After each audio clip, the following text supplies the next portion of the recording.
लेकिन इसके मूल में एक चीज़ और है, इनको तरीका भी आता है। इन्होंने आयुष नयन जी से कहा आप स्वयं जाओ, और जब इनकी सरलता देखी, सहजता देखी, वास्तव में जिन वृक्षों में फल लदे होते हैं वो झुके हुए होते हैं। आजकल तो जिनको एक श्लोक का उच्चारण करना भी नहीं आता है वो भी लगे हुए हैं। अच्छी बात है, चलो भगवान का नाम ले रहे हैं, लेकिन मैं ये कह सकता हूँ कि आयुष नयन जी को एक दो बार, जैसे आपने कहा, हम लोगों की भी आदत है कि कभी कभी टेलीविज़न का कान हम लोग भी हल्का सा मरोड़ते हैं, तो उसमें देखा आयुष नयन जी भागवत की कथा कह रहे थे और बिल्कुल जो भागवत की शास्त्रीय विधि है उसके अनुसार कह रहे थे।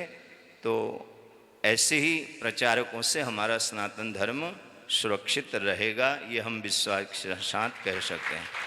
निरंजन स्वामी जी, आपको बहुत साधुवाद।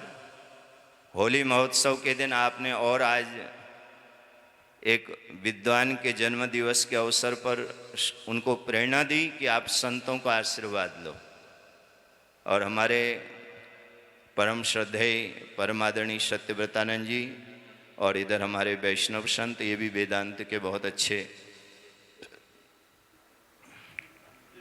दिव्यांश जी, इनके यहाँ तो कई बार गए हैं, दिव्यांश जी उनके बगल में बैठे हुए संत। दो बात कहनी है। आज की जो घटना है ये जन्म दिवस की, ये भी एक अद्वितीय है। आप देखिएगा, कभी श्रीमद् भागवत के जो श्रोता हमको सुन रहे होंगे किसी माध्यम से, क्योंकि आयुष नयन जी तो जानते हैं, ऐसी ही घटना 5000 वर्ष पहले घटी थी। यहाँ नीचे से कोई महात्मा हिमालय में कथा सुनाने पहले नहीं गया। कथा सुनाने का जो क्रम चला, आप देखो, 4 श्रुति, जरा अंगुली रखो,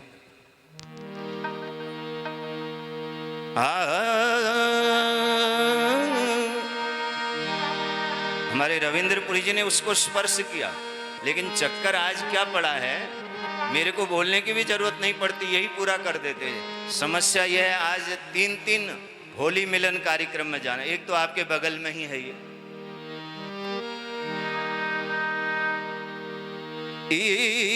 कदा हि विशालायां चत्वार ऋषयो मला। क्या क्या संयोग, गंगोत्री, केदार और उसके मध्य में जन्म होना, और उस हिमालय में जहां 4 श्रुति प्रसिद्ध मुनीश्वर रहते थे, सनक, सनंदन, सनातन, सनत कुमार।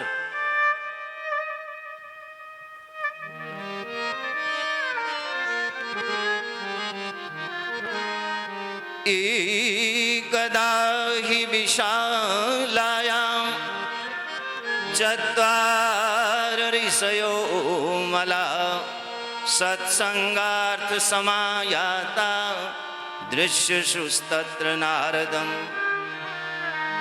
देखो, छांदोग्य उपनिषद में, जो उपनिषदों से परिचित हैं, ये 4 श्रुति प्रसिद्ध जो मुनीश्वर है ना, ये हिमालय नहीं छोड़ते हैं। वास्तव में जो आनंद यमुनोत्री में है, गंगोत्री में है, केदार में है, बद्री में है, वो आनंद और दुनिया के किसी कोने में, ये लोग कहते हैं, पता नहीं आजकल लोग लाखों रुपया खर्च करके घूमने के लिए कौन से लैंड में जाते हैं, हाँ? बताओ, माताओं को भी मालूम है, बोले स्विट्जरलैंड। अरे वहां क्यों जाना है, भ्रमण करना है, क्या पता भ्रमण यात्रा बन जाए, तीर्थ यात्रा बन जाए, तो हिमालय में जाओ, वहां जाओ ना जहां आयुष नयन जी ने जन्म लिया है, उस भूमि पर जाओ। बाहर से आज तक कोई प्रचारक भारत में नहीं आया साहब, कोई प्रचारक नहीं। एक पोप आया था, उसको लोगों ने बड़ी तोप समझा और वो भी फ्यूज हो गया यहाँ आके, क्योंकि यहाँ की माटी ऐसी है, इस माटी में 16 साल का बालक भी उससे 8 वर्ष पहले से भागवत की कथा सुनाता है। आई बात समझ? तो 4 श्रुति प्रसिद्ध मुनीश्वर हिमालय से उतरे। कहां से उतरे और आए कहां? कहां? ठीक है, वो रघुपति राघव राजा राम, जैसा मौका वैसा काम। कहां आए? यही तो बात है। हम लोग ठीक से सुना नहीं पाते हैं, या आप ठीक से सुन नहीं पाते हो। कहां आए हो? मेरे को आश्चर्य हुआ महाराज जी, ये आयुष नयन जी ने ये स्थान क्यों चुना? इसका नाम है आनंद वन। क्या है? इसका नाम हरिपुर नहीं है। क्या है इसका नाम? तो 4 श्रुति प्रसिद्ध मुनीश्वर जब हिमालय से उतरे, कहां आए? अब मामला बन गया। ये मैं नहीं कह रहा हूं, भागवत जी कह रही है, महात्मा का श्लोक कह रहा है। क्यों महाराज जी, ऐसा ही है ना? हाँ,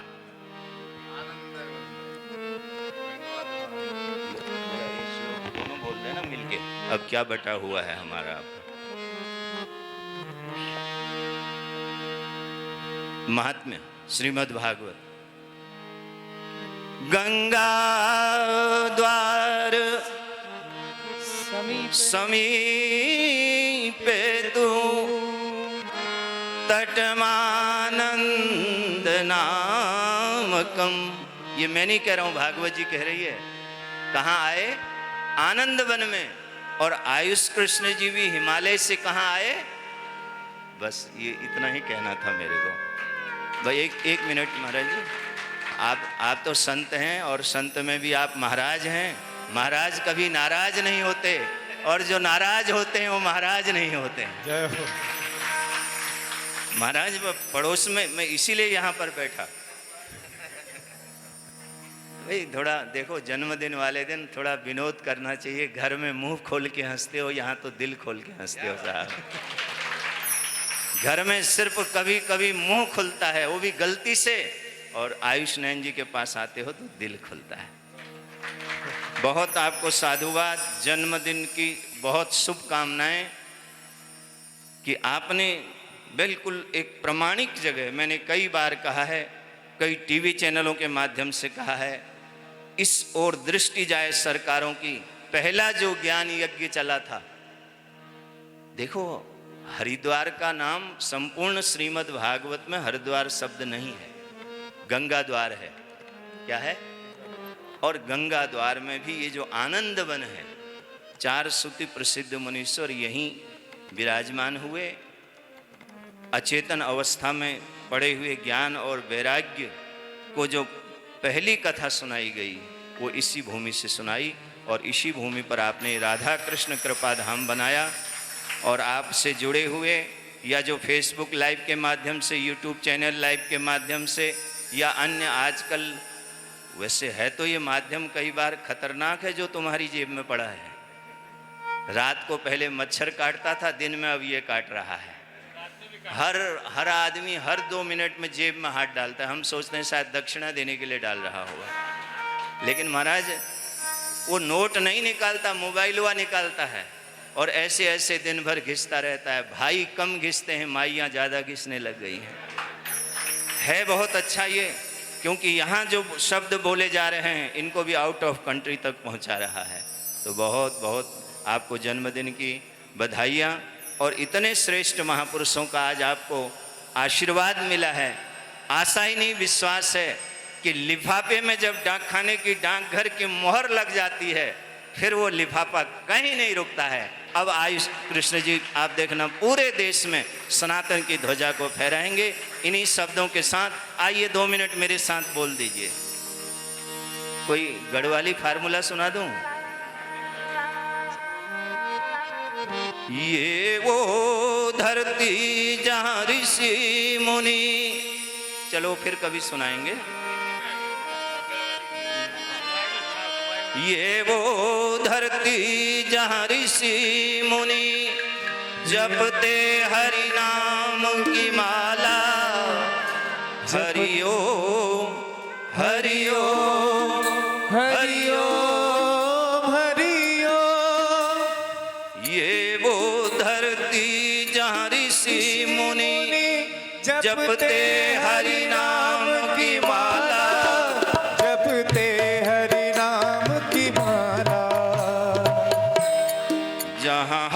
एक बालक मोहन है और राधा हर एक बाला, और राधा हर एक बाला।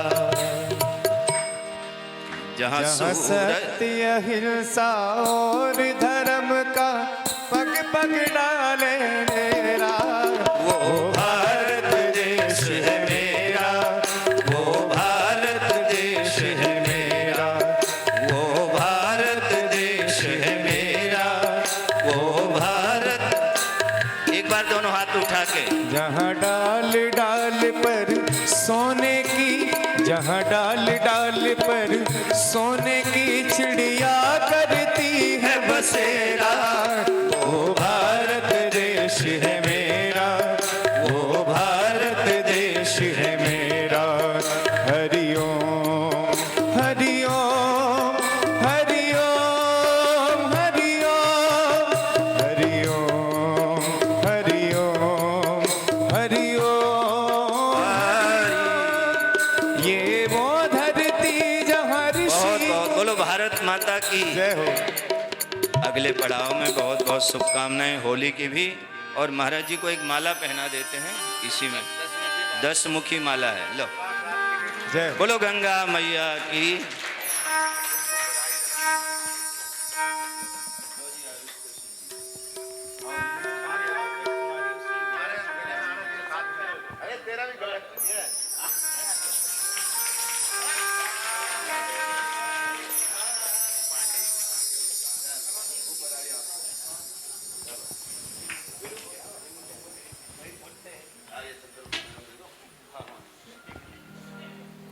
बोलिए संत नारायण भगवान की।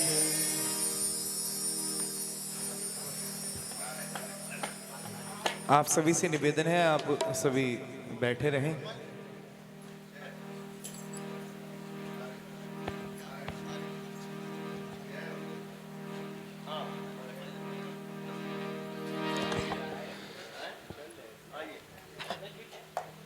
सभी भक्तों से निवेदन है कि वो अपना अपना स्थान ग्रहण कर लें। श्री राधे।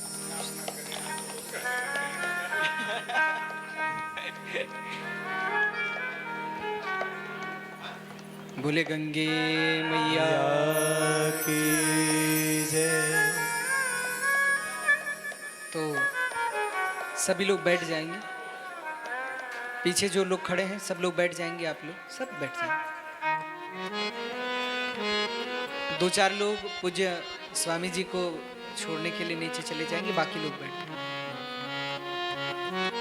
तो पूज्य स्वामी जी के द्वारा अभी जो श्रीमद् भागवत के महात्म्य की कुछ चर्चा आपने और हमने श्रवण की, तो जैसा स्वामी जी ने कहा कि ये जो स्थान जहाँ आप लोग विराजित हैं ये आनंद वन है। और वैसे तो ये हरिद्वार के कई नाम हैं, शास्त्र कहते हैं हरिद्वारम हरद्वारम गंगाद्वारम तथैव च ब्रह्मद्वारम मोक्षद्वारम पंच नामम नमाम्यहम्। 5 नामों से पूजित और अनेक नामों से पूजित यह स्थान है, और उसमें भी ये आनंद वन नाम का सुंदर क्षेत्र।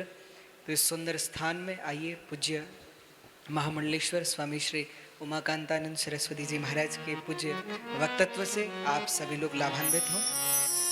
पूज्य महाराज।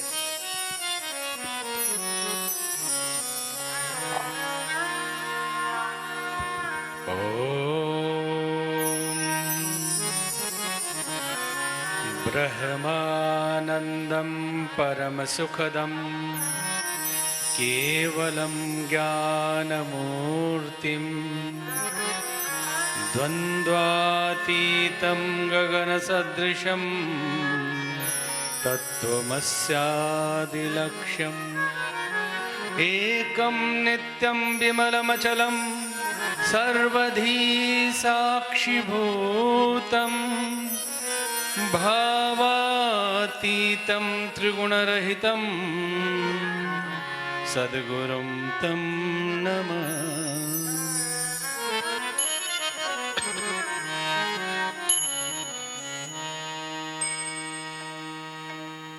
आज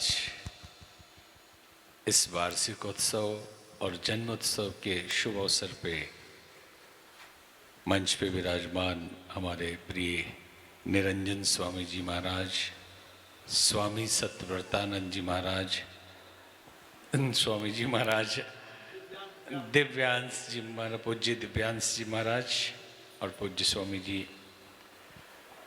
आज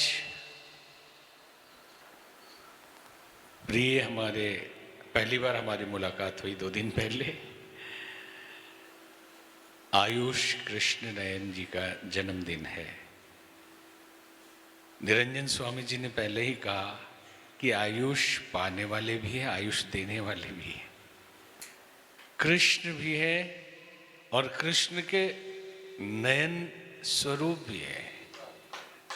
कि कृष्ण की दृष्टि जिस पर हमेशा बनी रहे, भगवान कृष्ण के नयन है। प्रभु जिनके नेत्रों से देखते हो।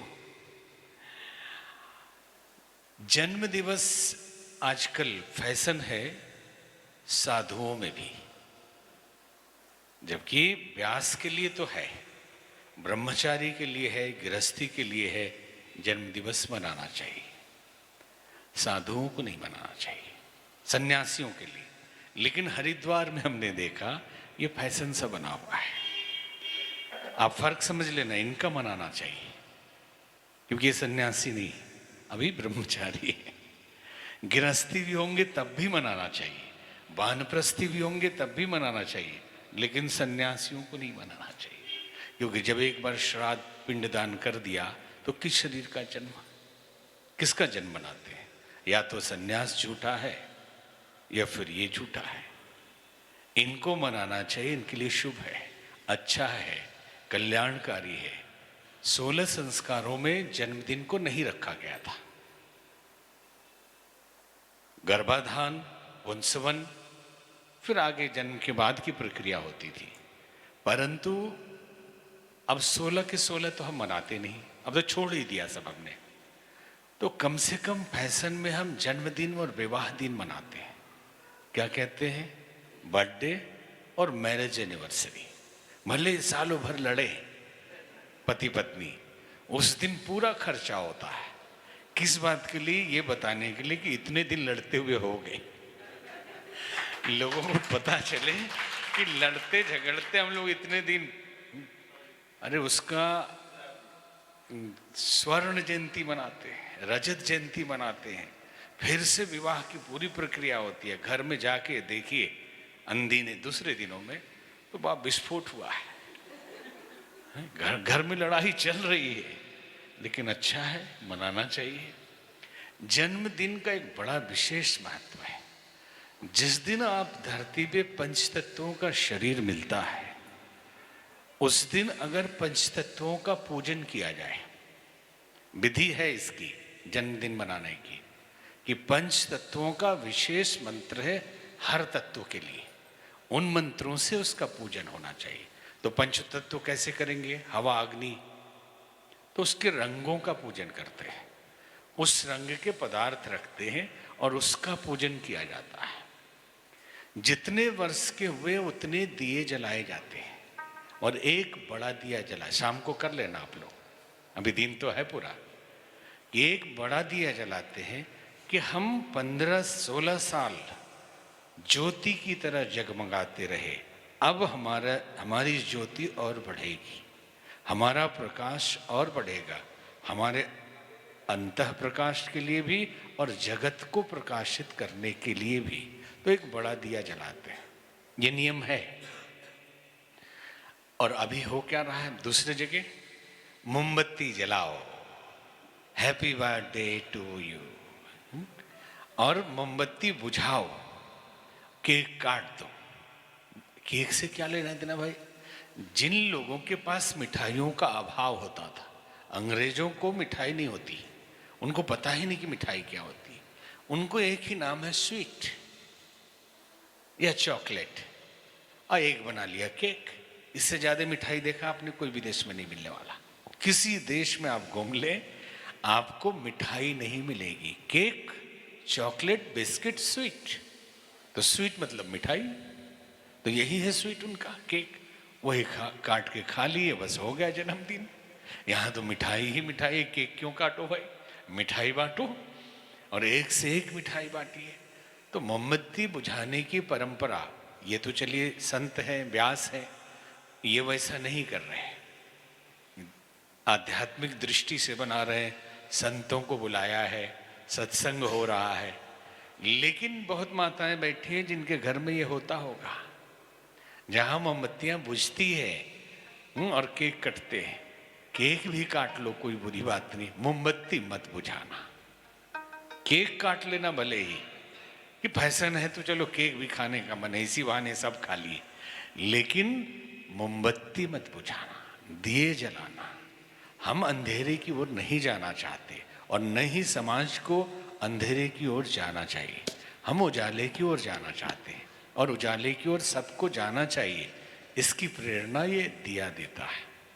ठीक है। दूसरा जन्मदिन एक विश्लेषण का दिन है।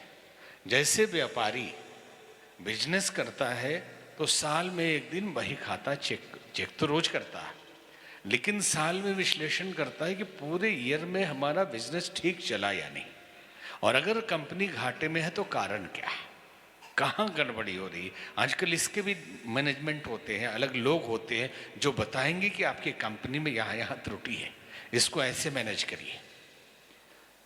फिर वो ठीक करते हैं या अपनी बिजनेस की प्रक्रिया बदलते हैं या बिजनेस ही बदल लेते हैं। ठीक वैसी जिंदगी भी एक व्यापार है।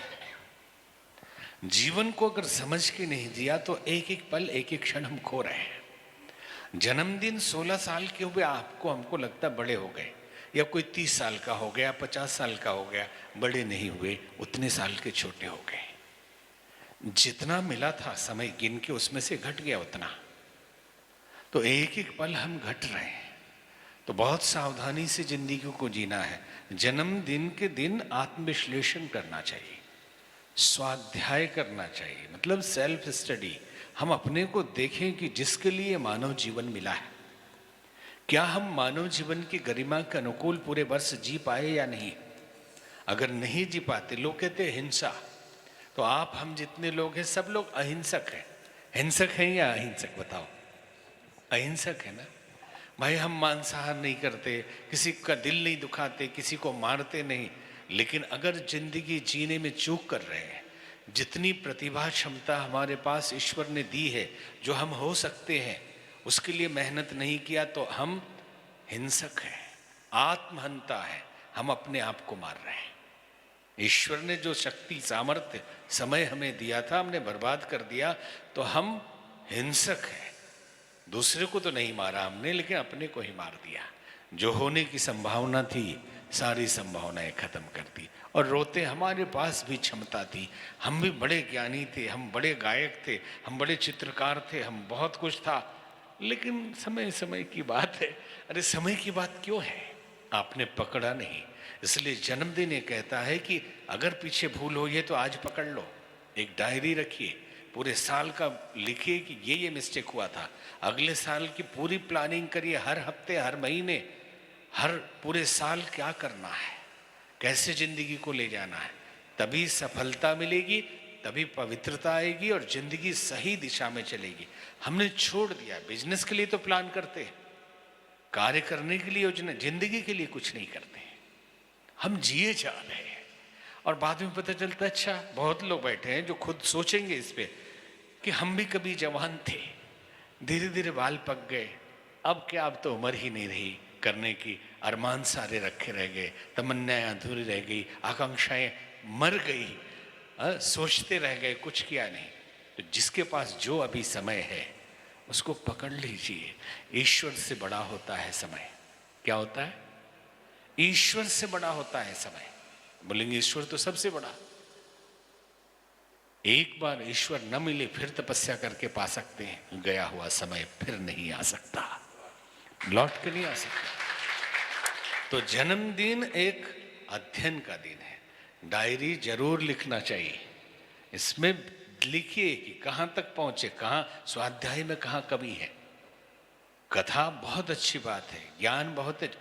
हम अपनी जिंदगी किधर ले जा रहे हैं, क्योंकि एक हम टीचर की तरह आपको आज गाइड कर रहे हैं, सबके लिए, हमारे लिए भी, आपके लिए भी, कि ये जरूर करना चाहिए। तो जन्मदिन की खुशियां हमारे लिए हजारों गुना बढ़ जाएगी। और केवल बैलून फोड़ लें, केक काट लें तो जन्मदिन अधूरा रहेगा। तो इस तरह से थोड़ा सा संकेत हमने किया, नहीं तो हम पश्चिमी सभ्यता का अनुकरण करते हैं। Birthday, father's day, mother's day, ये सुना है आपने? सुना है ना? आपको पता है फादर्स डे मदर्स डे क्यों मनाया जाता है?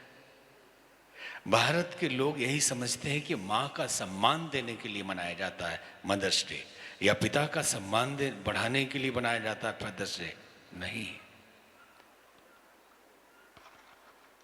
1830-35 तक भी इंग्लैंड, यूरोप में विवाह की परंपरा नहीं थी। 4 महीने किसी के साथ, 6 महीने किसी के साथ विवाह नहीं होता था। कोई ऐसा रिवाज, ऐसी परंपरा ही नहीं थी। तो बच्चे कहाँ जाएंगे जो होंगे? उसको दरवाजे के बाहर रख देते थे, सियार और कुत्ते उठा के ले जाते थे। तो सरकार ने नियम बनाया कि इन बच्चों को उठा के एक स्कूल बना दीजिए, एक रहने का जगह, अनाथालय। तो उसका नाम क्या रखा आपको मालूम है? कॉन्वेंट। जो अभी कॉन्वेंट स्कूल होते हैं ना, ये अनाथालय का विद्यालय, हिंदी उसका यही है कि अनाथालय का विद्यालय। तो वो कॉन्वेंट बना दिया, बच्चे उसमें रहने लगे। कुछ बच्चों को तो पता ही नहीं कि हमारे माँ कौन है और बाप कौन है, जो अनाथालय में है। लेकिन कुछ बच्चों का जो वहाँ होते थे उनको पता होता था कहाँ से उठा के लाए। और जो उसमें पढ़ाने वाले छोटी लड़कियां होती थी उनको वो सिस्टर बोलते थे, क्योंकि उनकी अपनी सिस्टर का पता ही नहीं। और जो बुजुर्ग होती थी उनको मदर बोलते थे, और जो पढ़ाने वाले बड़े होते थे उनको फादर बोलते थे। इसलिए ये फादर की परंपरा हो गई चर्चों में। ऐसा नहीं फादर का मतलब कोई साधु, बहुत बड़ा सन्यासी, बहुत बड़ा ज्ञानी जो वहाँ अनाथों के साथ रह के पढ़ाता है, वो है फादर। अब फादर्स डे कहाँ से आ गया?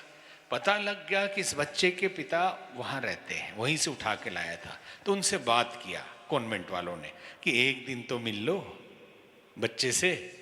तो बच्चे को बताया जाता कि एक दिन तुम उसके साथ खाना खा सकते हो, तुम्हारा फादर है। तो उसको बोला फादर्स डे। यहाँ तो रोज बाप के साथ हम खाते हैं, रोज बाप के चरणों में रहते हैं। और अब तो जमाना बदल रहा, नहीं तो बाप का मतलब कि बाप के सामने जाना नहीं डर के मारे। बाप मतलब बाप, हम तो रोज उसके साथ रहते हैं।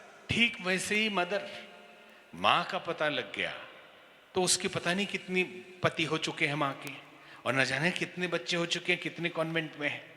तो इसको भी पता चल गया कि ये हमारी माँ है। तो एक दिन मदर के साथ भोजन करने का मौका है साल में एक दिन, तो हो गया मदर्स डे। क्यों हम अंधा अनुकरण कर रहे हैं?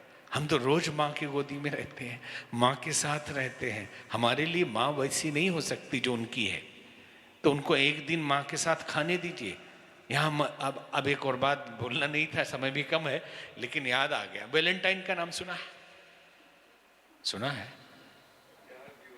हम मैसेज आता है किसी किसी को, किसी बुजुर्ग ने हमको कहा, लिखा है यू आर माई वैलेंटाइन। हमने कहा कि बहुत अच्छी बात है, हमारे पास भी कुछ मैसेज आ गया यू आर माई वैलेंटाइन। हम क्यों पागल, मारोगे हमको? तो बोले कि क्यों? हमको वैलेंटाइन मर गया था। वैलेंटाइन नाम का एक आदमी था, शादी की परंपरा होती नहीं थी, लेकिन उसने शादी कर ली, और इसी के कारण राजा ने उसको फांसी लटका दिया।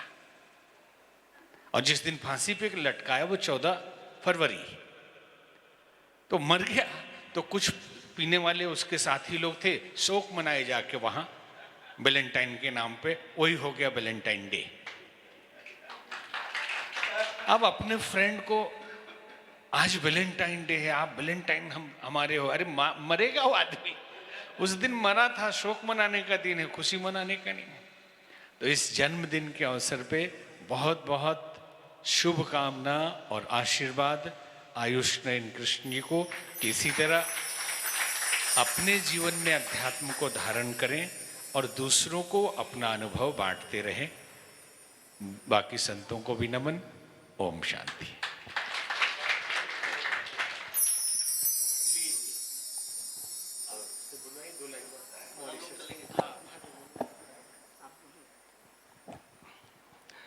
आज समय बहुत अभाव है, और जहाँ का कार्यक्रम है उसका दीपक और माला फूल मेरी गाड़ी में लदा हुआ है, जहाँ जाना है।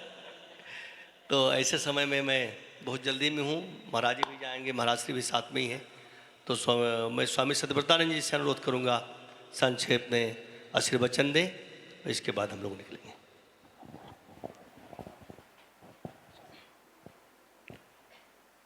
देहं सदा परिभवग्नमभीष्टदोहं तीर्थास्पदं शिवविरञ्चनुतं शरण्यं भृत्यार्दिहं प्रणतिपालभवाब्धिपूतं वन्दे महापुरुषते चरणारविन्दं वन्दे महापुरुषते चरणारविन्दम्।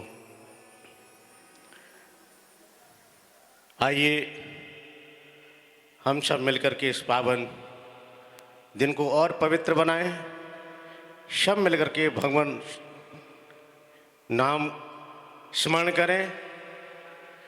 तत्पश्चात 2 शब्द बोल करके अपनी वाणी को विराम देंगे। गोविंद हरे गोपाल हरे गोविंद हरे गोपाल हरे जय जय प्रभु दीन दयाल हरे जय जय प्रभु दीन दयाल हरे गोविंद हरे गोपाल हरे गोविंद हरे गोपाल हरे जय जय प्रभु दीन दयाल हरे जय जय प्रभु दीन दयाल हरे मेरे पड़े भंवर में नैया है मेरी बड़ी भंवर में नैया है प्रभु तुम बिन नाई की वैया है प्यारे तुम बिन नाई की वैया है प्रभु तुम बिन नाई की वैया है प्रभु तुम बिन नाई की वैया है मलहावन के प्रभु आ जाओ मलहावन के प्रभु आ जाओ मलहावन के प्रभु आ जाओ मलहावन के प्रभु आ जाओ मेरी नैया पार लगा जाओ मेरी नैया पार लगा जाओ मेरे नैया पार लगा जाओ मेरे नैया पार लगा जाओ प्रभु आ जाओ सद्गुरु आ जाओ प्रभु आ जाओ प्रभु आ जाओ प्रभु आ जाओ सद्गुरु आ जाओ प्रभु आ जाओ प्रभु आ जाओ गोविंद हरे गोपाल हरे गोविंद हरे गोपाल हरे जय जय प्रभु दीन दयाल हरे जय जय प्रभु दीन दयाल हरे जय जय प्रभु दीन दयाल हरे ओ जय जय प्रभु दीन दयाल हरे जय जय प्रभु दीन दयाल हरे जय जय प्रभु दीन दयाल हरे जय जय प्रभु दीन दयाल हरे ओ जय जय प्रभु दीन दयाल हरे वृंदावन बिहारी लाल की जय।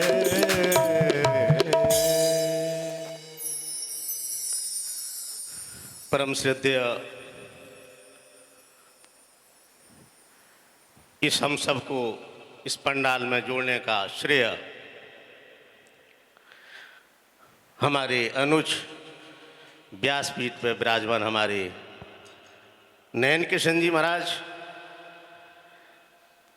इनकी परिकल्पना संकल्पना जो रही होगी उसमें हम संत समाज को जोड़ने की जो भूमिका बनाई हमारे परम मित्र पूजपाद महामनीषी निरंजन स्वामी जी महाराज, हमारे जूना अखाड़े के परम श्रद्धेय पूज्यपाद महामंडलेश्वर स्वामी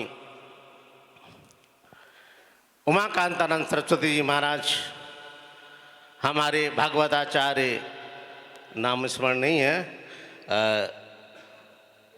दिव्यांशु जी महाराज और हमारे पूज्यपाद संत महापुरुष, समस्त जनता जनार्दन भक्त समाज, आज हम बहुत प्रफुल्लित हैं। हम और आप, जो कि हमारे सबके चहेते, सबके अनुज नयन कृष्ण जी का जन्मदिन के उपलक्ष्य में हम एकत्रित हुए हैं। परमात्मा से प्रार्थना करते हैं, 16वें वर्ष में आप प्रवेश कर रहे हैं, आपको परमात्मा दीर्घायु दे, स्वास्थ्य दे और हम सबका प्यार दे, आपको परमात्मा का आशीर्वाद मिले, ऐसी मैं मंगल कामनाएं आपके जीवन में करता हूं। आयुष जी 4 वर्ष पूर्व मेरे से मुलाकात हुई थी, कहीं से नंबर प्राप्त हुआ, मेरी इनसे वार्तालाप हुई। हमने इनको कहा कि आप आश्रम आए तो हम बहुत सारी आपसे बात करेंगे। और जब ये आश्रम में आए, हम लोग बात किया, इनके साथ 2-3 लोग और थे, शायद इनकी माता जी थी संभवतः, कुछ और 1-2 लोग थे। अच्छा लगा मुझे। मैंने इनको कहा कि आप आइए, ये आश्रम आपके लिए है, मेरा पूरा समस्त आश्रम आपके लिए है। आप कथा का, उस समय आश्रम बना नहीं था, आश्रम में रह करके आप कथा का प्रचार प्रसार करें, सनातन धर्म का प्रचार करें, देश और विदेश में अपनी कथा का आयोजन रखें। स्थान आपके लिए सुरक्षित है। हो सकता वो छोटा स्थान रहा होगा, हो सकता मैं भी छोटा हुआ रहा होगा, इसलिए नयन कृष्ण जी ने उसको शायद स्वीकार नहीं कर पाया। मैं पुनः नयन जी को मैं ये आश्वासन देता हूँ कि अब तो आपने आश्रम बना ही लिया है, फिर भी आपकी मेरी कहीं आवश्यकता पड़ी, मेरे स्थान की, मेरे आश्रम की, हम आपके सदैव आश्रम आपके साथ हैं, संत समाज के साथ हम आपके साथ हैं। इतना ही कह के अपनी वाणी को विराम देते हैं। पुनः आपको बहुत बहुत आशीर्वाद। ओम।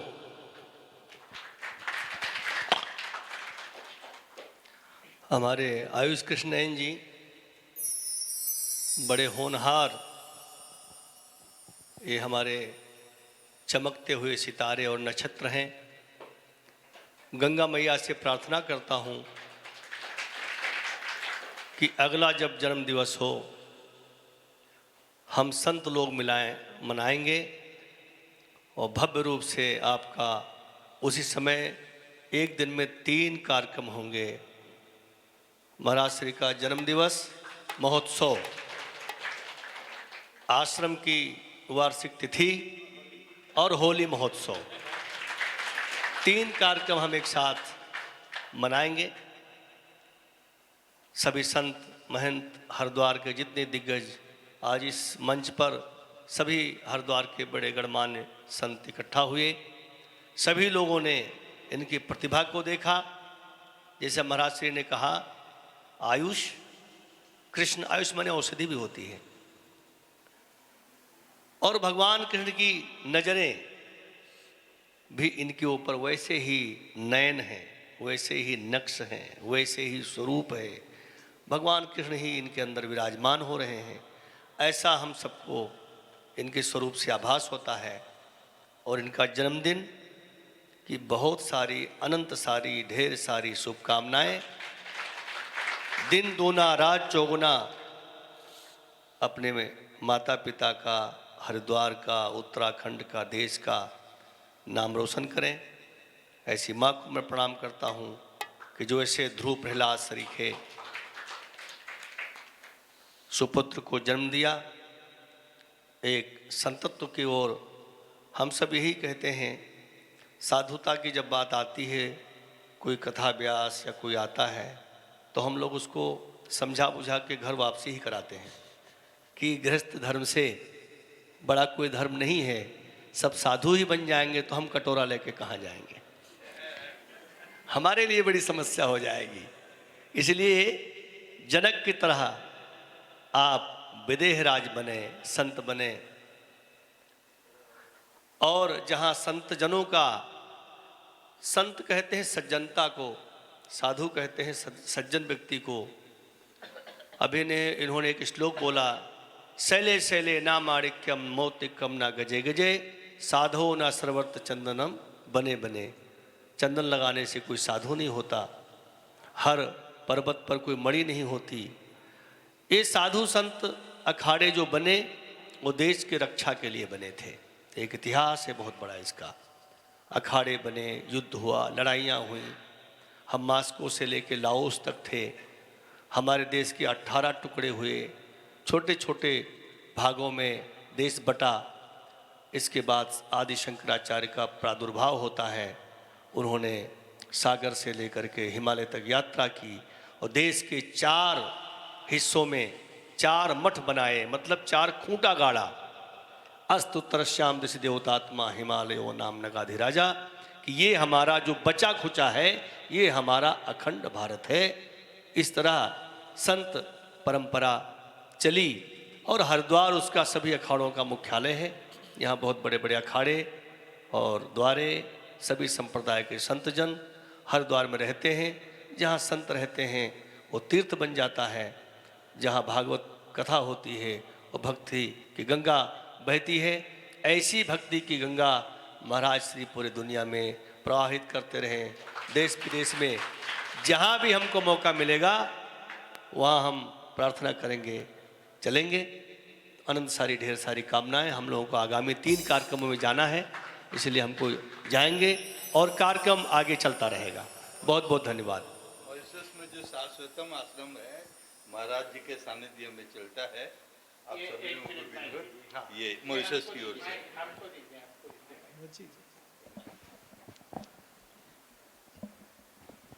देखो भाई, हम जल्दीबाजी में उनका नाम नहीं लिए। मॉरिशस से 2 सज्जन पधारे हैं, श्री सुरेश रामबरन जी और राकेश बुधेश्वर जी। सुरेश रामबरन विदेश की धरती पर भी ये भी एक संत है। जब मॉरिशस आज़ाद हुआ तो ये प्रथम प्रधानमंत्री के प्रथम पीए ये बने। तो ये कोई खास बात नहीं है। खास बात ये है कि वहाँ मंदिर थे लेकिन मंदिरों का संगठन नहीं था। इन्होंने सरकार के द्वारा एक सनातन फेडरेशन बनाया और आज 4000 से ज़्यादा मंदिर हैं। हर मंदिर के पुजारी, 2 पुजारी व्यवस्था के लिए सरकार से अनुदान ग्रांट कराया और एक चैनल बनाई कि सनातन मंदिर एसोसिएशन, जो सनातन फेडरेशन, वो इन्हीं की देन है और यही पहले अध्यक्ष उसके बने। अनेक बार मंत्री रहे और प्रधानमंत्री राष्ट्रपति के सलाहकार रहे। और हमारी संस्था शाश्वतम फाउंडेशन मॉरिशस में है, आश्रम है वहाँ शाश्वतम, उसके भी प्रेसिडेंट अध्यक्ष हैं और कोषाध्यक्ष है अपने राकेश जी। वो भी बहुत बड़े बिजनेसमैन हैं और उनके तरफ से हम ने बोल दिया। और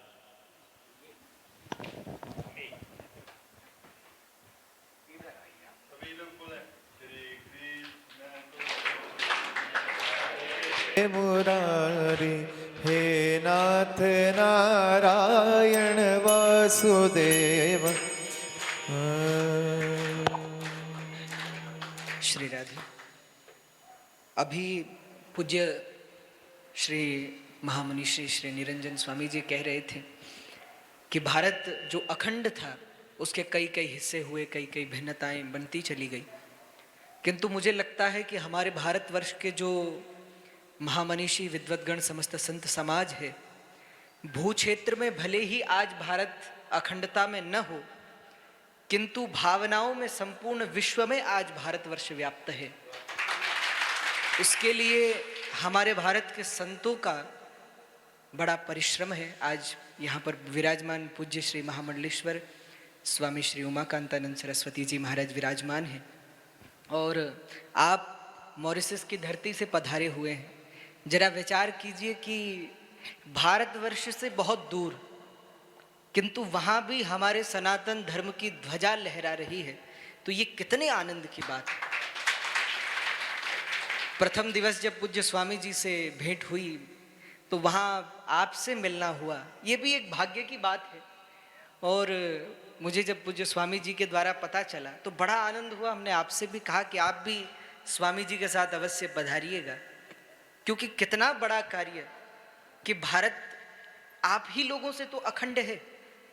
कई लोग विदेशों में बैठ करके यहाँ के राम नाम को, यहाँ के योग को, यहाँ के विज्ञान को, यहाँ के शास्त्र को, यहाँ के उपनिषद को, यहाँ के औषधियों को, यहाँ के वेदांत को, यहाँ के ब्रह्म ज्ञान को विदेशों तक पहुँचा रहे हैं। तो मुझे तो लगता है कि भारत अखंड ही है भावनात्मक दृष्टि से, बल्कि संपूर्ण विश्व में व्याप्त है। यह आप लोगों का ही परिश्रम है। तो दो शब्द आप, उसके बाद यहाँ पूज्य हमारे दिव्यांशु जी विराजमान है, तो फिर उसके बाद दो शब्द आप। कभी सबको प्रणाम। लगता है कभी मॉरिशस के बारे में कोई सुनना चाहता है तो सोचता है कि वहाँ पर उनके 4 कान होंगे, 8 आँखें होंगी, बाल ऐसे होंगे, लेकिन हम सभी यहाँ की संतान हैं, भारत की। हमारे पूर्वज 250 साल पहले यहाँ से गए थे। तो मैं आप सभी लोगों को बहुत बहुत बधाई देता हूँ कि ऐसे अवसर पर आयुष जी का जन्मदिन मनाया जा रहा है। मुझे खूबी जो दिखी यहाँ पर कि चिराग दीपक जला करके आप लोगों ने मनाया, और स्वामी जी ने जो परिभाषा जन्मदिन का दिया उसे आप सभी लोग हमेशा याद रखें, गांठ बांध लें और इसी तरह से मनाएं। बहुत बहुत धन्यवाद।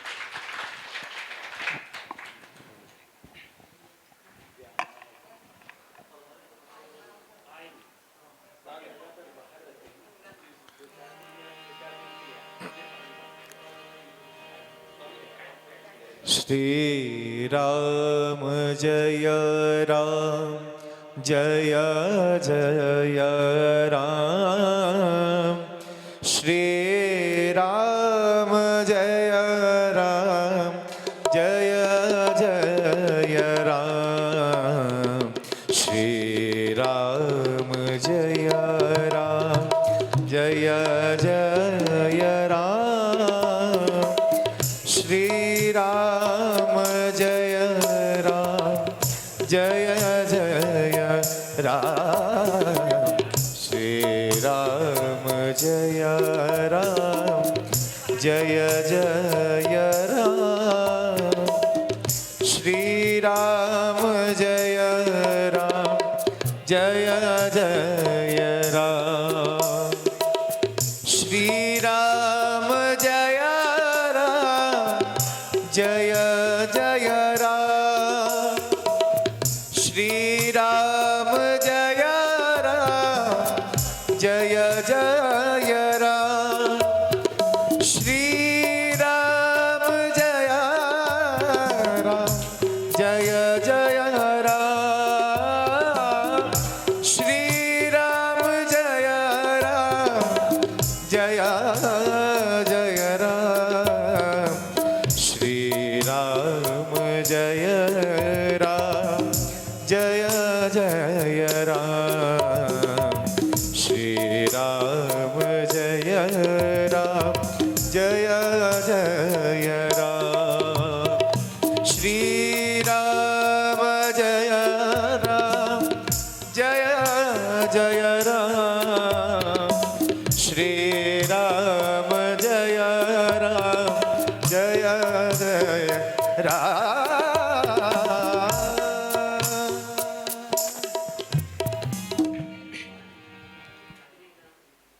बोले वृंदावन बिहारी लाल की, श्री रामचंद्र भगवान की जय। अनंत बलवंत श्री हनुमंत लाल की जय। आज वैसे तो आप सभी लोगों को कई संतों का दर्शन प्राप्त हुआ, जो निश्चय ही आप और हमारे बड़े सौभाग्य की बात है। और उसमें भी आज यहाँ पर पूज्य जो स्वामी जी पधारे हैं, आप वैष्णव संप्रदाय से हैं, तो एक अलग जुड़ाव हो जाता है। और हमने आपसे निवेदन किया कि आप अवश्य पधारें, और आपने इस भाव को स्वीकार किया और यहाँ पधारे, उसके लिए आपके श्री चरणों में कोटि कोटि नमस्कार प्रणाम। तो आपसे निवेदन है कि आशीर्वादात्मक रूप से सभी लोगों को पूज्य महाराज।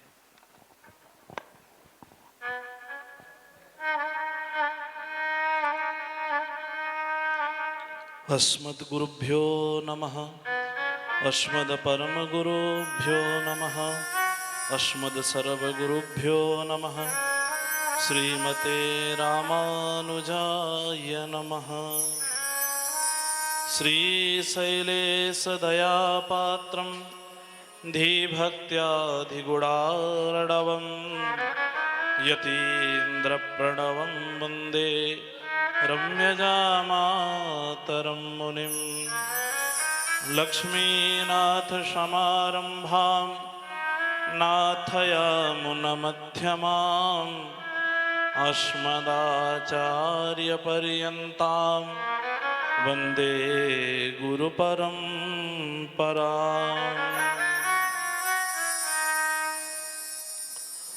सीतारामचंद्र भगवान की, अखिल कोटि ब्रह्मांड नायक भगवान श्रीमन्नारायण की असीम अनुकंपा है कि आज इस पावन महोत्सव में जिनकी अध्यक्षता कहे, जो इस उत्सव के सूत्रधार कहे अथवा सर्वे सर्वा कहे, हमारे अनुज श्री आयुष नयन जी का आज उनका जन्म दिवस है। तो पहले तो हम उनके जन्म दिवस की बहुत बहुत शुभकामना देंगे और भगवान से प्रार्थना करेंगे कि जैसे भगवान के नेत्रों में चंद्र और सूर्य है, चंद्र सूर्यौ च नेत्रे, भगवान के एक नेत्र सूर्य भगवान है, दूसरे नेत्र चंद्र है। तो भगवान से प्रार्थना करते हैं कि उस सूर्य का ओज इनमें दे और चंद्रमा जैसी शीतलता प्रदान करे। ये भगवान से हम प्रार्थना करते हैं। दूसरी बात, जन्म दिवस हम लोग मनाए, इतने संतों का दर्शन कर रहे हैं। ईमानदारी से बोलना, क्या ऐसा जन्मदिन आप लोगों में किसी एक ने मनाया आज तक? जन्मदिन का मतलब हमारे यहाँ पहली बात तो तारीखों से नहीं मनाते हैं,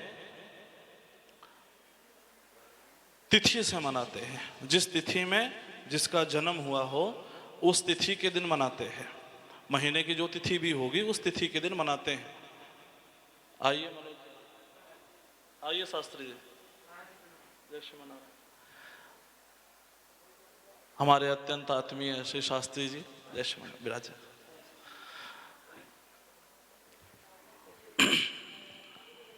तो उस तिथि के दिन जो है, जो नक्षत्र के स्वामी हो उनकी पूजा की जाती है। आचार्यों की, संतों की, भगवान की आशीर्वाद लिया जाता है। आशीर्वाद से ही तो आयुष, आरोग्य, ये सब हम होंगे। तो लेकिन हम लोग क्या करते हैं, जो कुछ नहीं होता था, हमारी संस्कृति कितनी सभ्य थी। हमारे आचार्य लोग, जब बच्चे का जन्म होता था, जन्म होने के बाद उपनयन संस्कार होता था।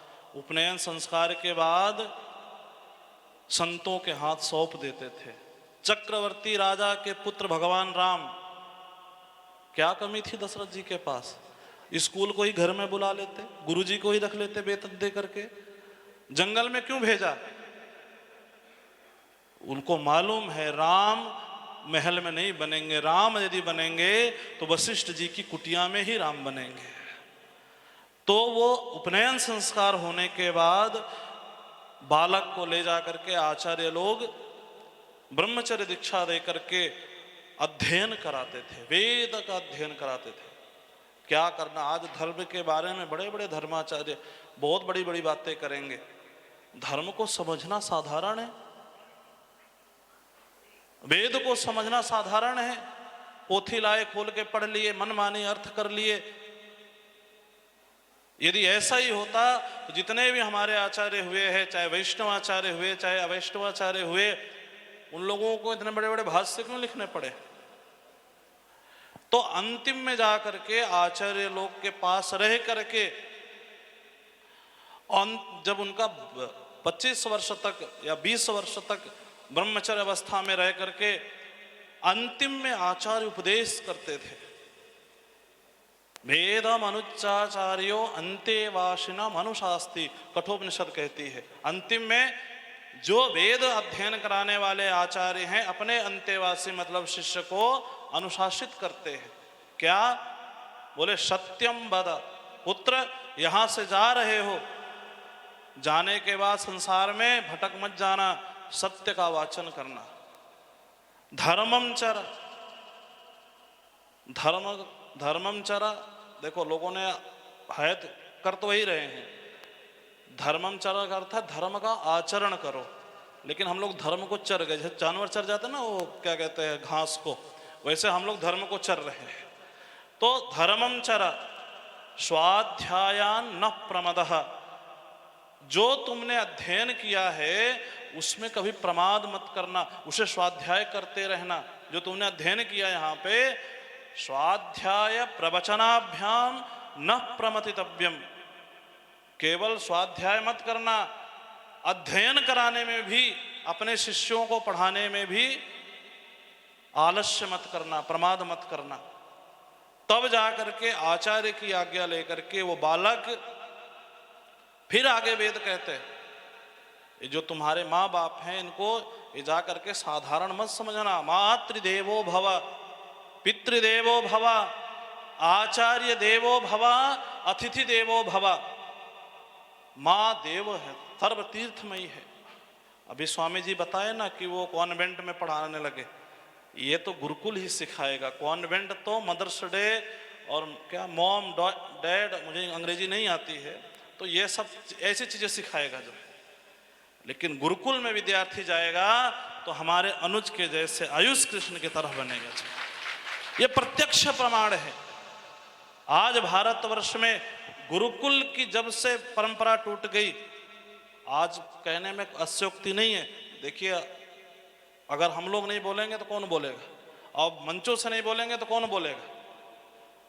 आज वो दुर्दशा है हरिद्वार में गुरुकुलों की, जो जहां मनमानी, कोई परंपराएं नहीं। हम मठ मंदिर किसके लिए बनाते हैं? ये वेश विरक्त का लेकर के किसके लिए बनते हैं? समाज को सुधारने के लिए। खुद सुधरें, समाज की व्यवस्थाओं को सुधारें, और एक व्यक्ति जो अंतिम तक है उसका कैसे उद्धार हो इसका चिंतन करें। आज गुरुकुल संस्कृत लोप हो चुकी है। जब तक संस्कृत नहीं होगी, आज वो लोग एक स्टेटमेंट हमारे भारत के ही कोई दिए थे कि वो डेथ हो, क्या लैंग्वेज है, ऐसे कुछ करके बोले थे कि वो मरी हुई भाषा है। जब तक संस्कृत नहीं पढ़ेंगे संस्कृति आएगी। हमारे यहाँ पे भारत में अनाथालय खुल रहे हैं, वृद्धाश्रम की बढ़ोतरी हो रही है। क्यों हो रही है? क्योंकि हम अपने बच्चों को गुरुकुल में ना भेज करके कॉन्वेंट में भेज रहे हैं। जिस दिन विद्यार्थी फिर से गुरुकुल जाने लग जाएंगे और ऐसे आचार्यों के पास भेजें, केवल नाम के आचार्य ने, हमारे यहाँ आचार्य के लिए भी कहा गया, सिद्धम सत्संप्रदाय स्थिर धियम अनघम श्रोत्रियम ब्रह्मनिष्ठम। आचार्य कैसे हो, उनमें भी ध्यान देना चाहिए। किसी संप्रदाय से दीक्षित हो, मनमानी वाले से नहीं हो। वैदिक संप्रदाय, जो वेद को मानने वाला संप्रदाय है, चाहे वैष्णवाचार्य हो, चाहे अद्वैत हो, कोई भी हो, जो वेद को मानने वाले हों, ऐसे आचार्य जो हों, जो स्वयं दीक्षित हों। सिद्धम सत्संप्रदाय स्थिर धियम अनघम, अच्छी बुद्धि वाले हों, स्थिर बुद्धि वाले हों, अनघम पापों से रहित हों, श्रोत्रियम ब्रह्मनिष्ठम, स्वयं अध्ययन किए हो, आचार परंपरा से अध्ययन किए हो। केवल एक दो श्लोक रट लेने से नहीं होगा। हमारे जब बोलते हैं हम, हमारे गुरु जी, अभी जब इनका फोन से हमारी बात हुई, आप गुरुकुल आश्रम में पधारे थे, स्वामी जी से आपकी बात हुई। हम द्वारिका में थे, कुछ यात्रा का कार्यक्रम था 10 दिन का। तो स्वामी जी महाराज, जो कि इतना प्रेम इनसे करते हैं, इतना मानते हैं पुत्रवत, उनका फ़ोन हमारे पास गया कि हम तो है नहीं, जहाँ भी हो 5 तारीख को तो आपको वहाँ पहुँचना है। फिर हमने अपना शेड्यूल बना करके कल सुबह ही हरिद्वार पहुँचे कि हमें वहाँ जाना है, स्वामी जी की आज्ञा है। तो आचार्य क्या देखते हैं, ये विनम्रता, और ये विनम्रता आती कहाँ से? विद्या से आती है। विद्या ददाति विनय। तो ऐसे जब परंपरा आप लोग जन्म देंगे, आज यहाँ से सीख करके जाइए कि अब हम मोमबत्ती जला करके केक नहीं काटेंगे, अब जा करके अपने बालक का जन्मदिन मनाएंगे। तो एक दो संत, अब इतने संत तो आपके मिलेंगे नहीं, इतने भाग्य नहीं है, तो एक दो जो आसपास में संत हो, अथवा आइए हरिद्वार में बहुत संत मिल जाएंगे। जब बाढ़ चालू होता ना सीमा, वो गंगा जी पार करिए तो संतों के ही दर्शन होते हैं। तो वहाँ से लेकर के आइए, यहाँ पर संतों के दर्शन होंगे, महाराज जी का भी आशीर्वाद मिलेगा, और गंगा किनारे जाएंगे, गंगा मैया का दर्शन मिलेगा। एक साथ में कई लाभ हैं। तो ये ध्यान देने चाहिए, आचार्यों का जो अनुकरण करना चाहिए। हम लोग तो क्या करते हैं, अनुकरण तो करते नहीं है। महाराज जी आपकी आप ही जानो, हम जैसे जानते सब हैं, मानते नहीं हैं। आचार्य जी को जानते हैं, आचार्य जी को जानते हैं, आचार्य जी को मानते हैं, पर आचार्य जी की नहीं मानते हैं। जिस दिन से मानना चालू कर देंगे, हमारे जीवन में परिवर्तन, हमारे जीवन में बदलाव अवश्य हो जाएगा। बहुत बहुत मंगल कामनाएं। ठाकुर जी से प्रार्थना करते हैं, आप लोग का लगाव, आप लोग ऐसे ही भक्ति आचार्य के प्रति, अपने गुरुदेव के प्रति, अपने महाराज के प्रति आप लोग की उत्तरोत्तर वृद्धि होती रहे, क्योंकि कल्याण हमारा यही है। हमें भगवान तक ले जाने वाले, देखो समय कम है, हम ही है शायद बोलने वाले, अभी शास्त्री जी हैं, हम लेट आए हैं, तो थोड़ा समय तो लेंगे आपको। जो है, जो पीछे आता है तो कहते ना अंत भला तो सब भला, जो है, तो हम अंतिम हैं। तो हमारे यहाँ कहते हैं भगवान की सेवा करो, भगवान कल्याण करेंगे कि नहीं करेंगे, आपको सिद्धि मिलेगी कि नहीं मिलेगी, इसमें संशय है। सिद्धिर्भवति नवा वेत्ति संशयोच्युत सेविनाम।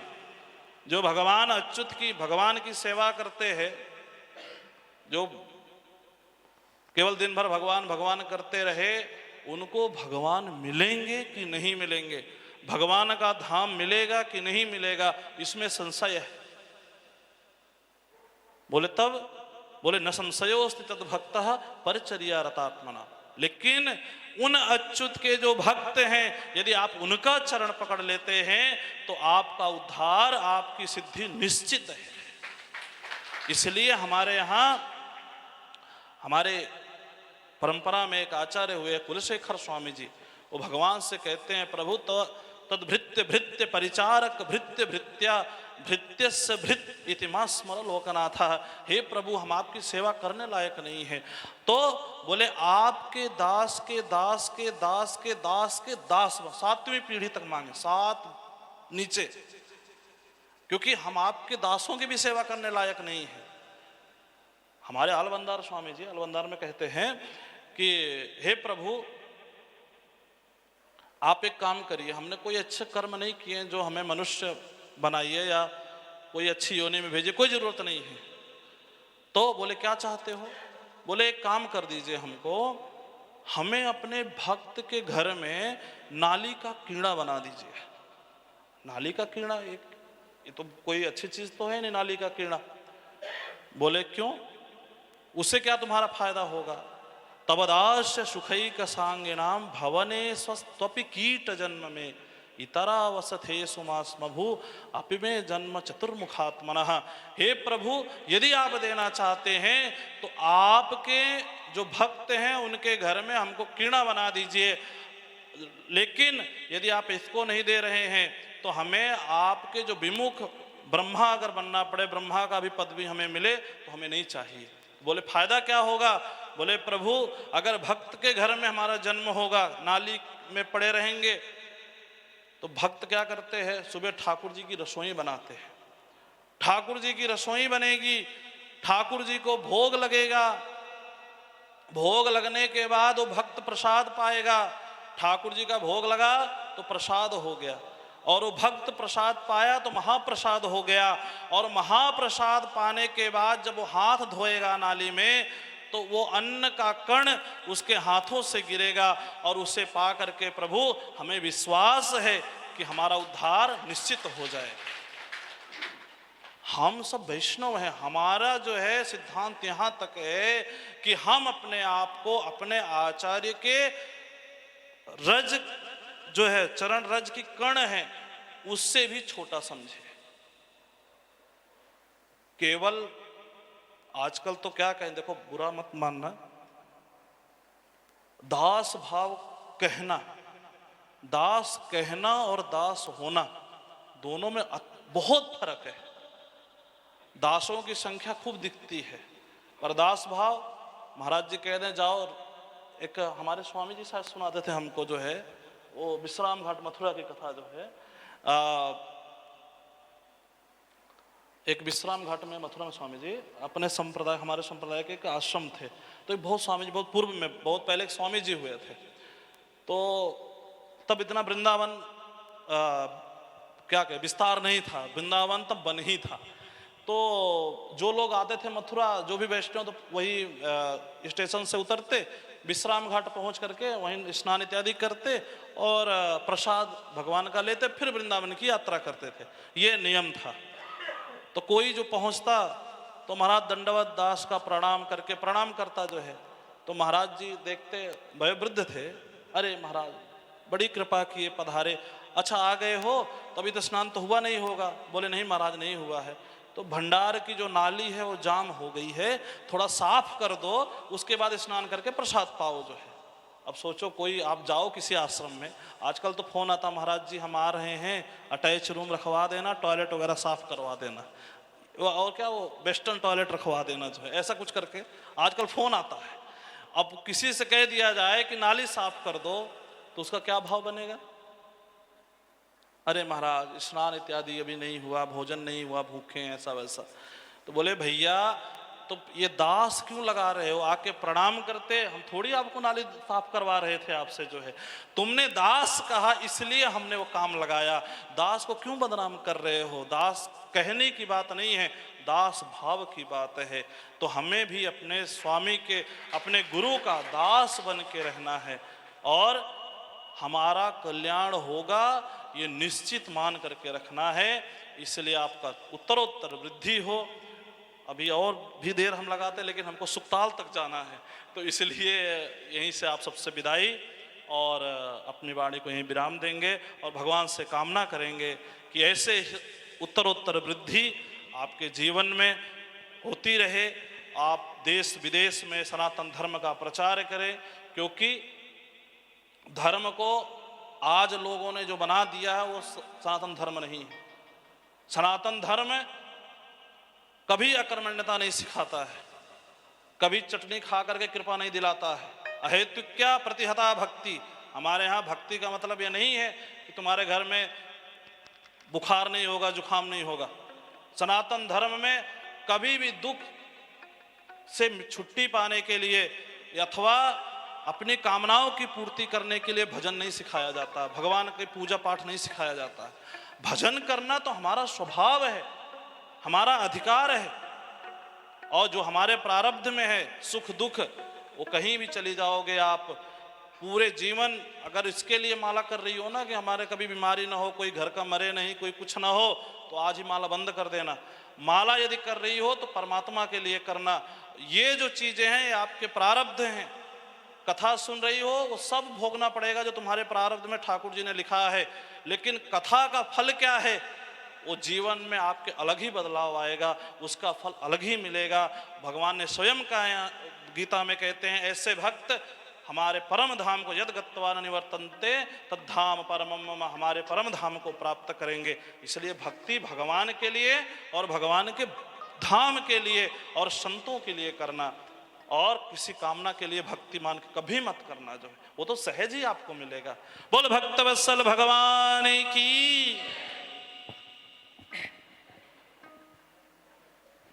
बोल वृंदावन बिहारी लाल की।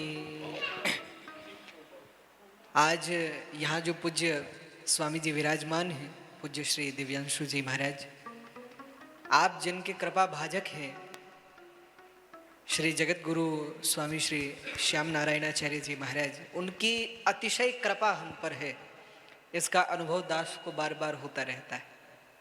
इतना स्नेह पूज्य स्वामी जी का है और इतना लगाव पिछले कई वर्षों से स्वामी जी से लगा हुआ है। और हमने स्वामी जी से निवेदन किया, पहले तो कार्ड देने हम पहुँचे, उसके बाद हमने देखा कि स्वामी जी वहाँ नहीं थे, तो हमने स्वामी जी से फ़ोन से संपर्क किया और फिर पता चला कि स्वामी जी तो कहीं दूसरी जगह भी हैं। तो हमने कहा आप यदि नहीं पहुंच सकते, अगर आप पहुंच गए, पूज्य श्री दिव्यांशु जी महाराज पहुंच गए, तो हमको लगेगा कि स्वामी जी पधार गए और हमको आशीर्वाद मिल गया। तो आज पूज्य आचार्य जी ने आपसे चर्चा की कि धर्म क्या है। आज यहाँ पर विराजमान समस्त संत मनुष्यों ने आपसे चर्चा की कि हमारी सांस्कृतिक जो जीवन है वो कैसा है, धार्मिक जीवन कैसा है। आज हम लोग न जाने क्या क्या मना रहे हैं, लेकिन उसका ज्ञान नहीं है कि क्यों।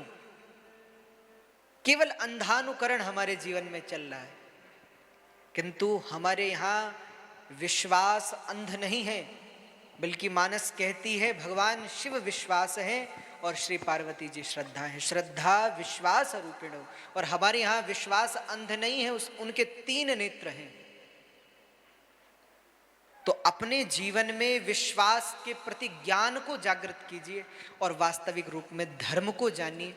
पूज्य स्वामी जी यहाँ जो जितने भी लोग विराजमान हैं, आज भले ही कई लोग लखनऊ से आए हैं, चाहे जो श्री दीपा जी हैं उनका परिवार है, श्री संदीप मित्तल जी हैं, श्री जिंदल जी हैं, हमारे एमपी से आज रीवा से श्री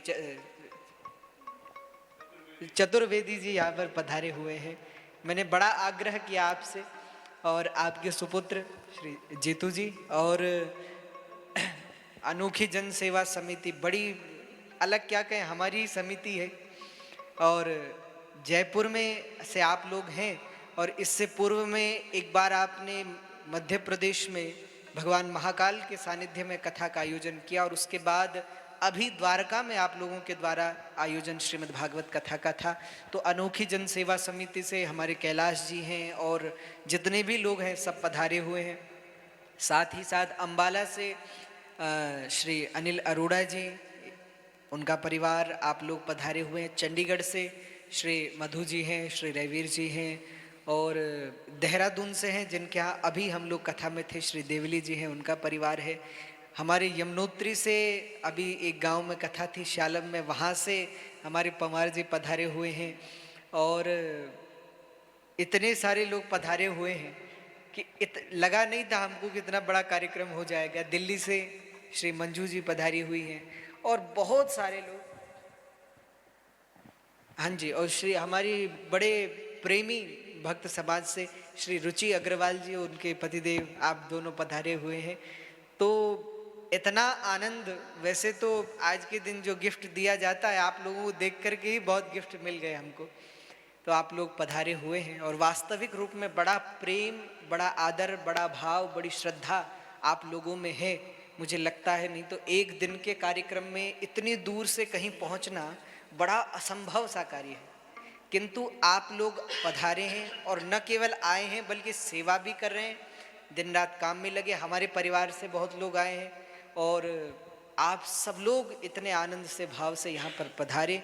हम श्री ठाकुर जी से प्रार्थना करते हैं कि जिस भक्ति की बात अभी पूज्य स्वामी जी कर रहे थे, भागवत जी के 6वें स्कंद में वृत्रासुर भी जिस भक्ति की बात कह रहे हैं कि अहम हरै तव पादैकमूलं दासानुदासो भवितास्मि भूयः मनस्मरेता सुपतेर्गुणास्ते गृणीतवा कर्म करोतु काया ननाकपृष्ठं न च पारमेष्ठ्यं न सार्वभौमं न रसाधिपत्यं न योगसिद्धिरपुनर्भवं वा समञ्जसत्वा विरहय्यकाङ्क्षे अजातपक्षा इव मातरं खगा स्तन्यं तदा वत्सतराशुधार्ता प्रियं प्रियैव विषितं विषण्णा मनोरविन्दाक्षदृक्षते त्वां ममोत्तमश्लोकजनेषु सख्यं संसारचक्रभ्रमतस्वकर्मभिः त्वन्माययात्मात्मजदार्गेः स्वासक्तचित्तस्य ननाथ भूयात्।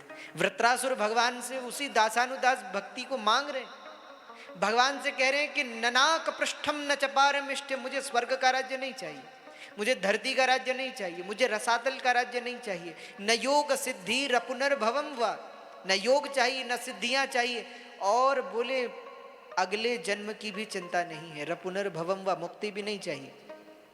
तो भगवान ने कहा क्या चाहिए, कितना प्रेम करते हो हमसे? तो बोले अजात पक्षा इव मातरम खगा, जैसे चिड़िया का बच्चा जब उसकी माँ उसके लिए दाना लेने जाती है वो अपनी माँ का चिंतन करता है, जैसे गाय का बछड़ा अपनी माँ का चिंतन करता है, जैसे प्रियम प्रियैवह, जैसे पत्नी पति का चिंतन करती है, हे प्रभु मैं वैसे आपका चिंतन करूं।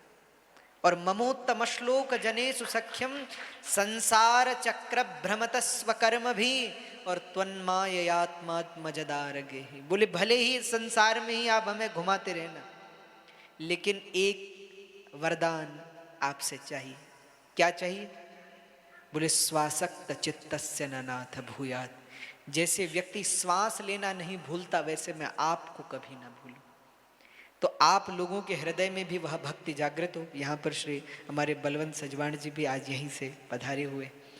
तो बहुत सारी चर्चाएं आप लोगों के मध्य में हुई, कथा के दौरान भी, अन्य के समय में भी, और अनेक अनेक प्रश्न आप लोगों के द्वारा होते हैं, हमें बड़ा आनंद आता है। और हमारे जो चतुर्वेदी जी हैं, आप तो बड़े ब्रह्मज्ञानी व्यक्ति हैं।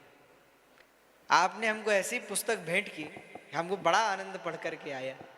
और आपके यहाँ रीवा में कथा थी, आपने एक प्रश्न उस समय मुझसे किया था, कुछ स्मृति में चलता रहा कि महाराज जी जब सुखदेव जी ने परीक्षित जी को कथा सुनाई तो आपने कहा हम सुनते हैं कि उनकी वर्ष 16 वर्ष की थी, द्वयी अष्ट वर्ष कहा, किंतु परीक्षित जी की अवस्था उस समय कितनी थी आपने मुझसे पूछा।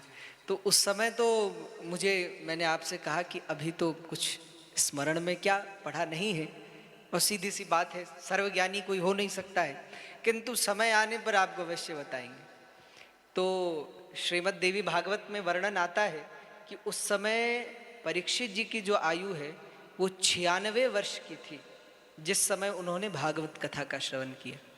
अब कैसे है तो उसकी परिपाटी अलग है, क्योंकि महाभारत युद्ध और उसके पश्चात देवी भागवत आप विस्तार से पढ़ेंगे।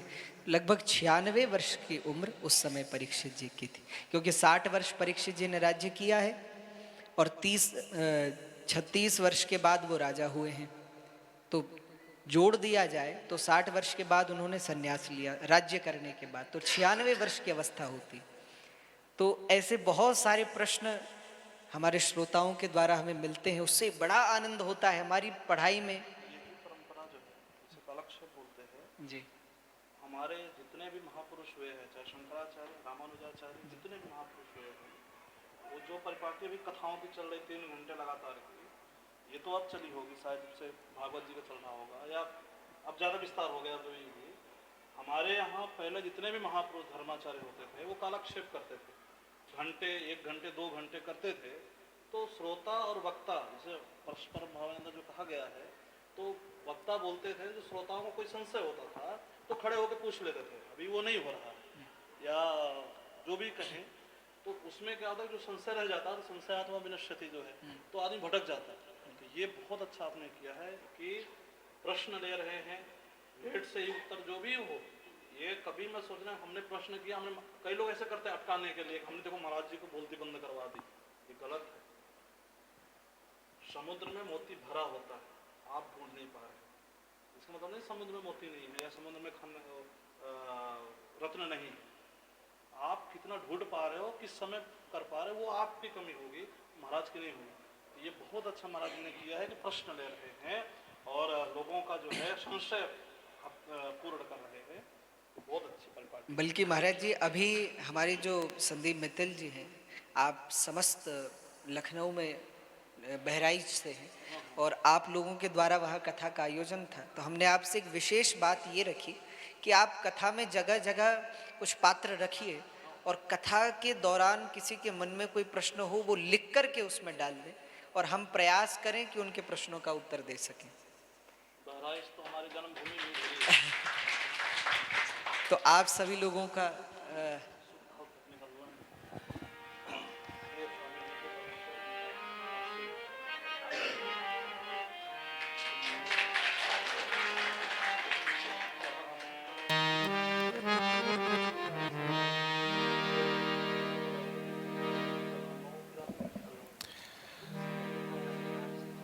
महाराज जी को एक बड़ा सुंदर जन्मोत्सव का भजन इनकी माता जी के लिए और पिताजी के लिए, और सभी भक्त कह रहे हैं आज आपके लल्ला का जन्मोत्सव है तो बधाई लेने के लिए आए हैं। तो सभी मिलकर के कह रहे हैं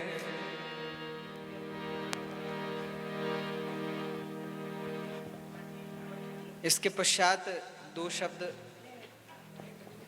आप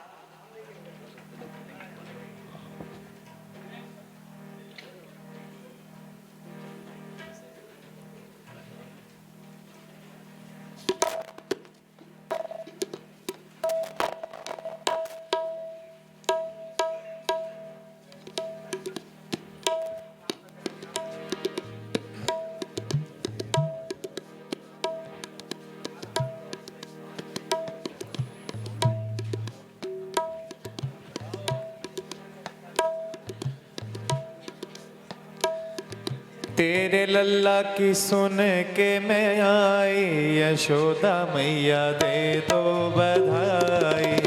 लाला की सुन के मैं आई।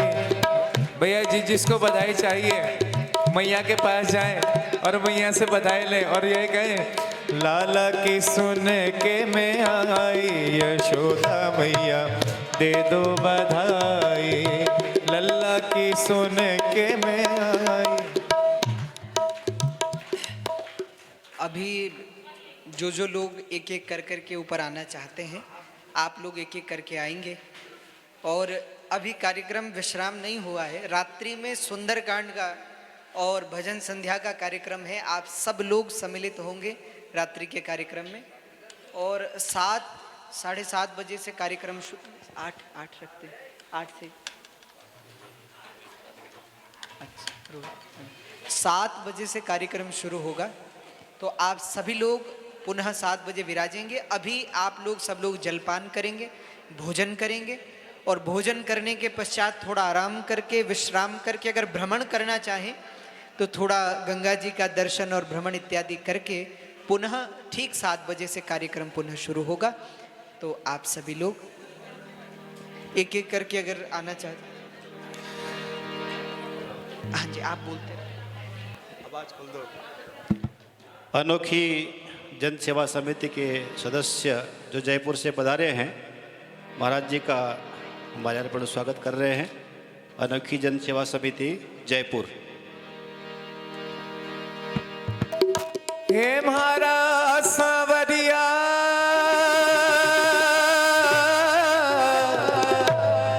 आयो आयो री केसरिया बालमा आवो सा पधारो मारे देश देश रे पधारो मारे देश। बोले श्री बांके बिहारी लाल की जय। केसरिया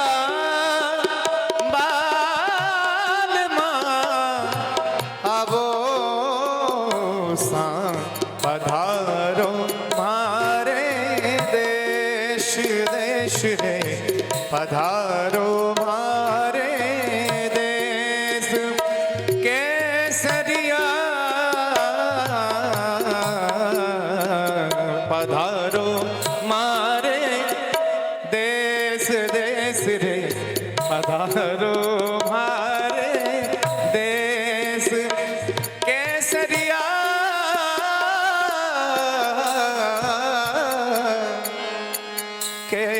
केसरिया मारी माटी री खुशबू, मारी माटी री खुशबू बुलावे आवो पधारो मारे देश देश देश रे पधारो मारे देश केसरिया बाल पधारो मारे देश देश रे पधारो मारे देश। और मैया के पास में सब सखियां आती हैं और मैया से कहती माँ तेरे लाला की सुन के मैं आई, यशोदा मैया दे दो बधाई। लल्ला की सुन के मैं आई, यशोदा मैया दे दो बधाई। दे दो बधाई मैया दे दो बधाई, दे दो बधाई मैया दे दो बधाई। ओ दे दो बधाई मैया दे दो बधाई, दे दो बधाई मैया दे दो बधाई। लाला की सुन के मैं आई, यशोदा मैया दे दो बधाई। लल्ला की सुन के मैं आई, यशोदा मैया दे दो बधाई।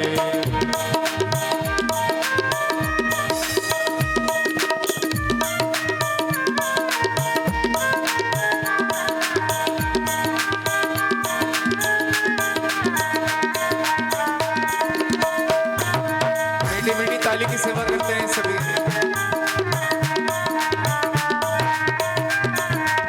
लहंगा भी लूंगी मैया टीका भी लूंगी, लहंगा भी लूंगी मैया टीका भी लूंगी।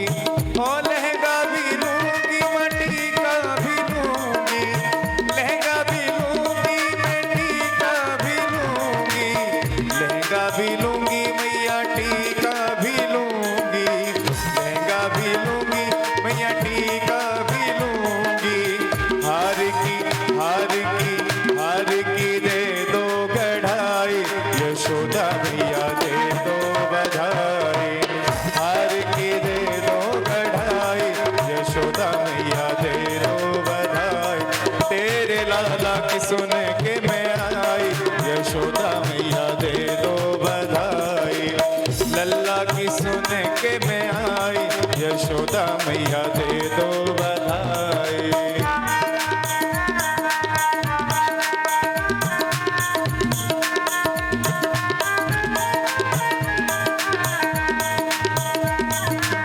साड़ी भी लूंगी मैया लहंगा भी लूंगी, साड़ी भी लूंगी मैया लहंगा भी लूंगी।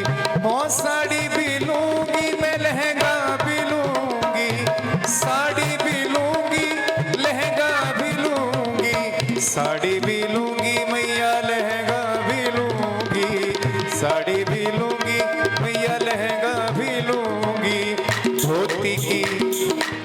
धोती की लूंगी मैं सिलाई, यशोदा मैया दे दो बधाई। धोती की लूंगी मैं सिलाई, यशोदा मैया दे दो। तेरे लाला की सुन के मैं आई, यशोदा मैया दे दो बधाई। लल्ला की सुन के मैं आई, यशोदा मैया दे दो। अरे हरवा भी लूंगी मैया चूड़ी भी लूंगी, हरवा भी लूंगी मैया चूड़ी भी लूं। ओ हरवा भी लूंगी चूड़ी भी लूंगी, हरवा भी लूंगी मैं चूड़ी भी लूंगी। हरवा भी लूंगी मैया चूड़ी भी लूंगी, हरवा भी लूंगी मैया चूड़ी भी लूंगी। कंगना पे होगी चढ़ाई, यशोदा मैया दे दो बधाई। कंगना पे होगी चढ़ाई, यशोदा मैया दे दो बधाई। और होली का उत्सव भी मनाना है और बड़े प्रेम से सखिया कह रही हैं क्या?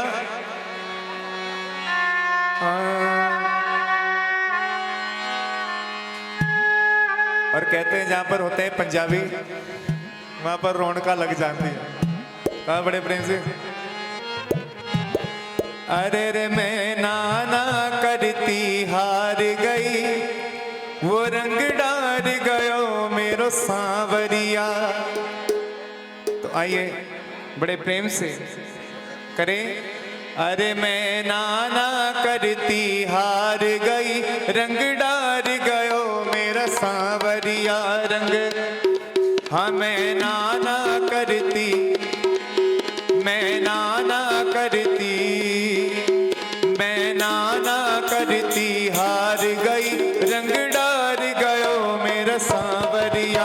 मैं नाना करती हार गई, रंग डार गयो री सांवरिया, रंग डार गयो री सांवरिया, रंग डार गयो री सांवरिया, रंग डार गयो री सांवरिया, रंग डार गयो री सांवरिया।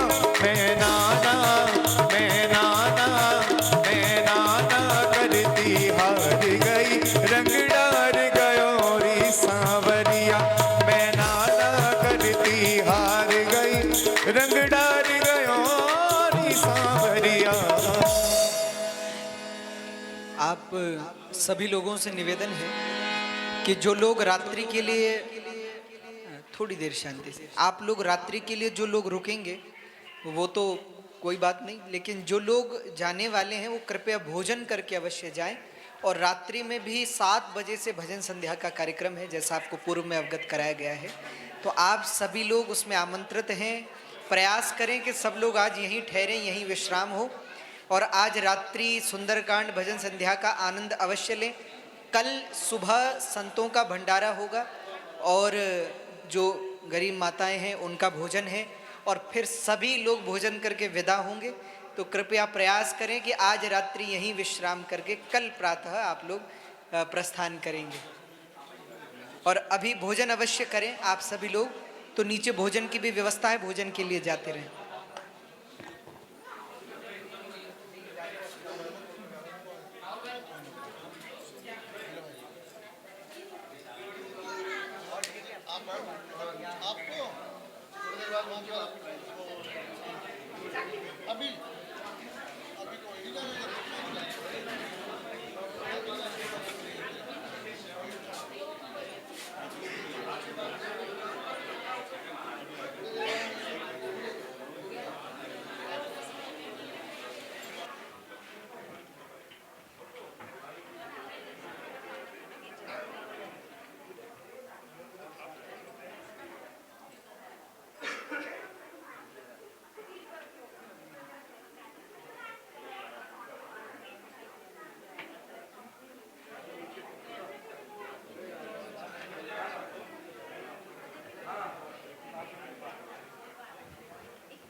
प्यार